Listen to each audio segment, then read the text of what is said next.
Welcome to the Penn State Wrestling Show. I'm Thomas Frank Carr, Greg Pickel. We're back earlier than normal because Thanksgiving is later this week. There's nothing coming up this next weekend for us to preview, so we're here on early in the week, recording early on Monday, recapping the Army Black Knight Invitational. Greg's got all the information, his thoughts, and the main takeaways from that, which you can always read at bluewhiteillustrated.com before this show comes out. I encourage you to go check that out. Sign up at bluewhiteillustrated.com. Just $1 with promo code PSU1 gets you in the door for a week, and then you can decide if you want to continue with our 50% off deal for the entire year. Great deal for you. But Greg, big overarching thoughts here from our first extended look at a lot of this team after the opening weekend. Yeah, T. Frank, it's good to be with you. There's only one person on earth that can get me to record a podcast the day after an Eagles victory, and it's you. So good for you. Kudos to you, and also Penn State Wrestling as well. But good weekend for Penn State on Sunday. Lions had 9 of 10 championship, depending on how you look at it. So the simple way to put this is that Penn State did not wrestle all of its potential finals because the NCAA does not count teammate versus teammate matches in the stats. So in that includes not just win-loss record, but also all the metrics it uses for seeding. So the end of this tournament was pretty much ended early because Penn State had Penn State versus Penn State matchups in the back half of this. So Carter Starachi did not need to wrestle Zach Ryder to determine who the starter was there because it's Carter Starachi at 184 pounds. Greg Kirkfleet did not need to wrestle Mirasola because obviously Greg Kirkfleet, the defending NCAA champ, is demand there. So it was a little bit different than it normally is. And if you watched last week's show or if you checked out Cael Sanderson's interview here on the Blue White Illustrated YouTube channel, you heard Cael Sanderson say that they were hoping for as many Penn State versus Penn State matchups in the finals as possible. I don't know if they just learned of this new, it kind of came off to me, like the way Penn State communicated it came off to me like they just discovered this rule, which I have a hard time believing, but that's the way they communicated it. So it was a little bit different, but we learned a lot, T. Frank. Biggest news takeaway for me is that Braden Davis did not wrestle. I think we need to put a bow on that because we talked about it last week. Yeah. The 133-pound sophomore who bumped up from 125 hurt his knee early in last week's match against Drexel. He was able to return from that injury and win his match last week. But Cael Sanderson said, as you heard T. Frank on Tuesday of last week, that they were going to be very cautious with him, decide how much time he needed. If they were going to enter him, they would, but they weren't forcing it. They ended up not forcing it. So he did not wrestle on Saturday. I would be stunned, though, T. Frank, if he is not available for Penn State when it goes to Lehigh in its next dual meet, which is 2 weeks from today. Yeah, and that extra week of Thanksgiving to rest and recover through all of this makes sense why they wouldn't push it going into that break to give it as much time to recover as possible, whatever the situation may be. But we did learn some things about the Penn State lineup and some of those battles we've been talking about in the preseason. We got a first preview of what is going to probably be a pretty long process through the non-conference season, unless there's something that changed your mind this weekend, Greg. So let's start at 125 and just work our way up. What did we learn at 125?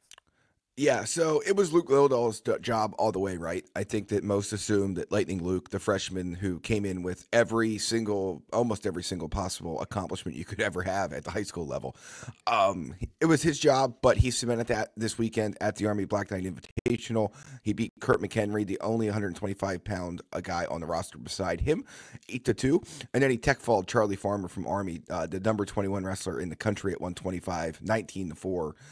Finished that off in the third period. So it's his job. He's going to move up in the rankings this week. I think I think it was Intermat, introduced him in the rankings last week at number 33. He's going to be in the top 20 this week. There's no doubt about that.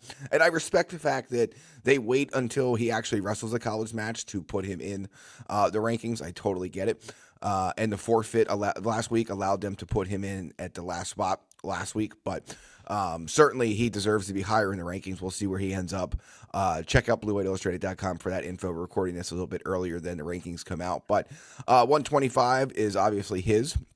Let's move on to 157, T. Frank. A very interesting weight. Tyler Casack, Alex Facundo.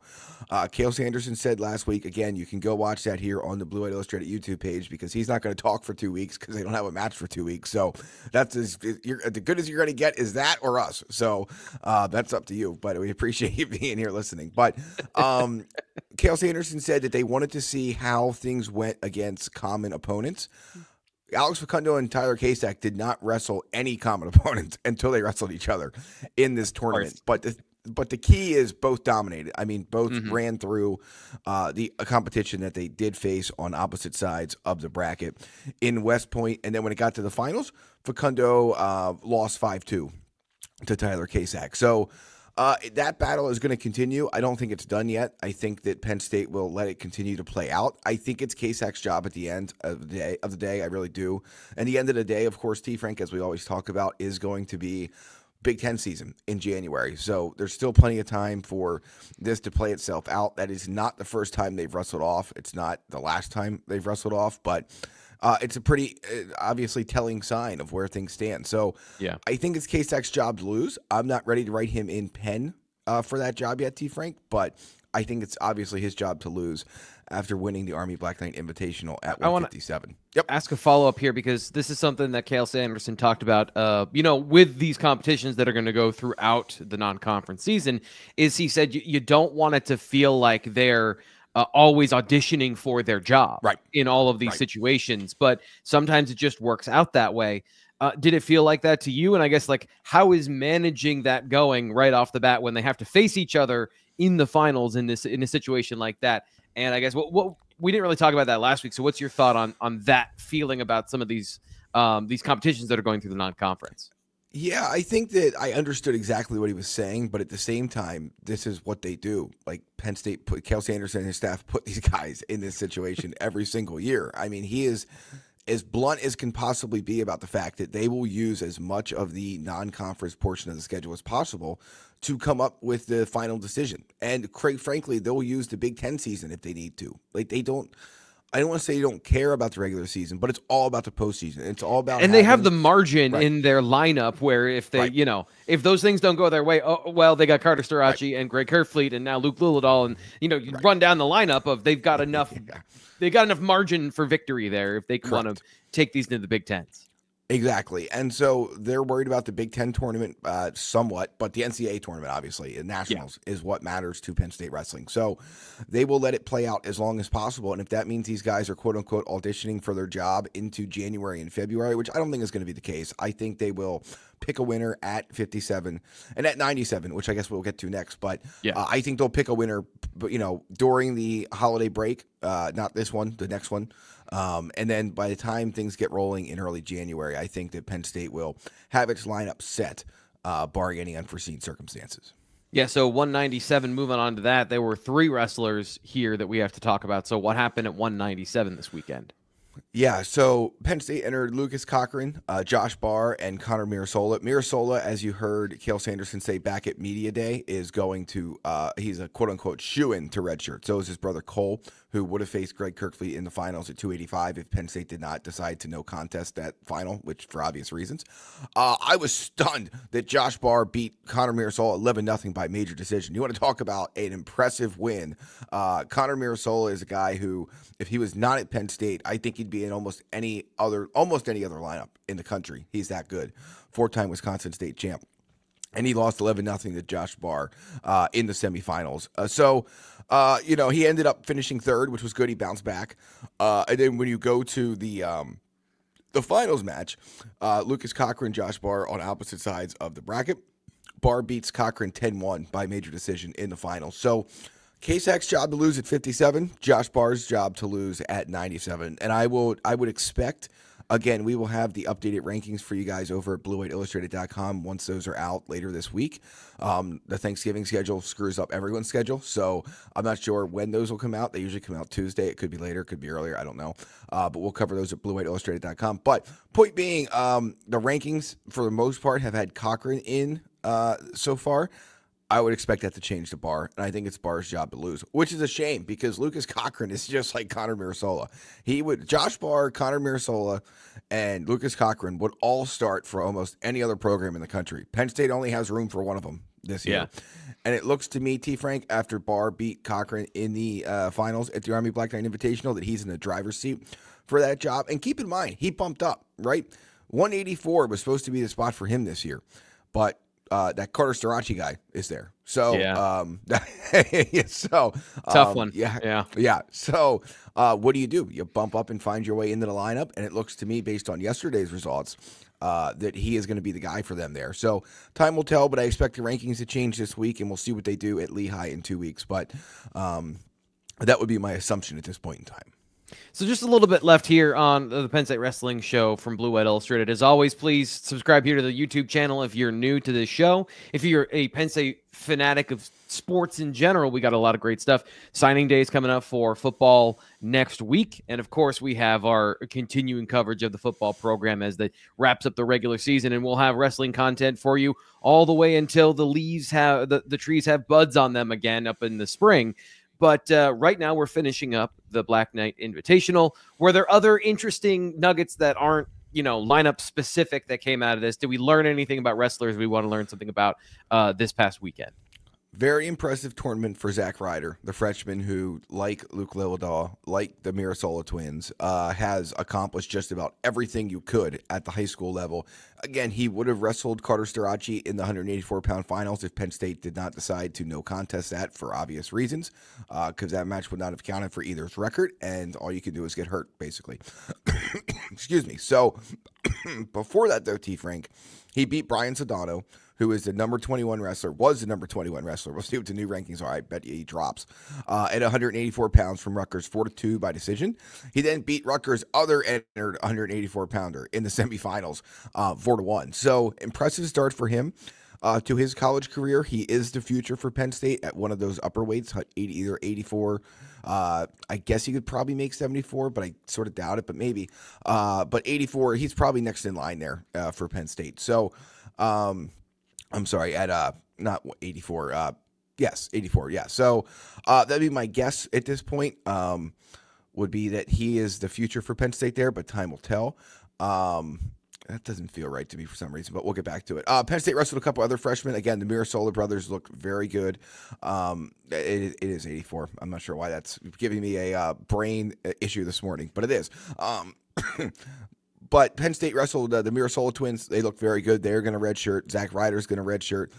Ty Watson got his first college action, went 1-2. Cael Sanderson, same deal, 1-2 at this tournament. But both guys getting their feet wet. It's a good reminder, especially when we're going to be bouncing around these redshirt conversations during this portion of the schedule. You get 5 matches in college wrestling, but it's not 5 matches, period. It's 5 scheduled events. So, like, those guys all wrestled 3 or 4 matches yesterday, but that counts as one event. So it's similar to football, where it's the number of events you're in, not the number of plays or the number of matches. So, but the number is 5 in wrestling. It's 4 in football before you burn a red shirt by going across that threshold. So Penn State got some guys some action. I think you will see them get some guys more throughout this non-conference portion of the schedule. Certainly when they go to the college wrestling duels in Nashville in December, they will get a chance for that. That's the same weekend as the college football playoff. I can't wait for that.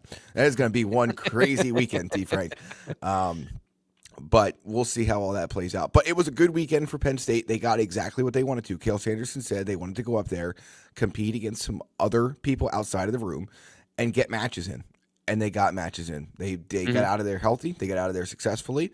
And assuming Braden Davis is ready to roll when they face Lehigh in 2 weeks, this lineup is beginning to take shape. And again, it looks very formidable as the clear favorite across college wrestling. So we'll see how everything plays out. I did want to get one other thing quick in before we go, T. Frank, and this wasn't on the run. And I apologize. But I think Gable Stevison made his debut this week. He did. So let's just load this webpage. That's how this works live here on the BWI recorded wrestling podcast. So he did make his return. So if you missed that some way, somehow, he is a multi-time NCAA champ, gold medalist who was not in college wrestling. He was in the WWE, comes back. And the NFL. And the NFL, correct. Yeah, he was with your Buffalo Bills. Bye this week, right? Is that right? Yeah, had the week off, which I just shoved more work into, thankfully. No wonder you were so ready to roll on a Monday morning. I should have put all that together. Gable returns, wins by technical fall against North Dakota State in his first match back. So he is going to maintain that number 1 spot at heavyweight. And is a very fascinating. I can't wait for the next time we get to talk to Greg Kirkfleet because he has not been available since this news broke. So I'm very curious to see if he has any thoughts. I'm willing to bet he doesn't, that he will share publicly. I'm willing to bet he has a ton that he would want to Greg is as low key. Greg is as low key as Greg Pickel. So like he doesn't speak a whole lot, but yeah, that's an interesting situation where you can go pro in multiple things and then come back to the NCAA. Right. Now it is, but it's because he had the Olympic red shirt year, which is unique to wrestling, and then the extra COVID year, which of course is unique to no specific sport because everyone got it in 2020 across college athletics from the NCAA. So he took advantage of it. The math does work out. It's not anything shady or fluky or special for him. I mean, it's just the way the math works. It's weird, sure. But he's back, and I'll be very interested to see how that plays out over the course of the season, because the other thing is that Flo put him on number 1 ahead of Carter Starace in his pounds for pound rankings, and I'm sure Carter has some thoughts about that too. That he is more willing to share than Kirkfleet at some point in the future. Let's put it that way. Yeah. Yep.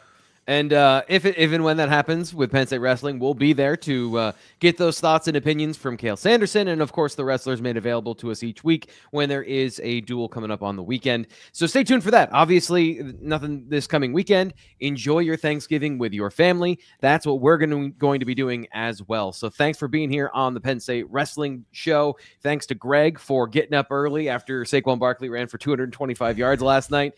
Late night for Greg, early start. I always appreciate that. And of course, as always, subscribe to BlueWhiteIllustrated.com so we can have this conversation with you all the time over in the wrestling room. We'll talk to you then.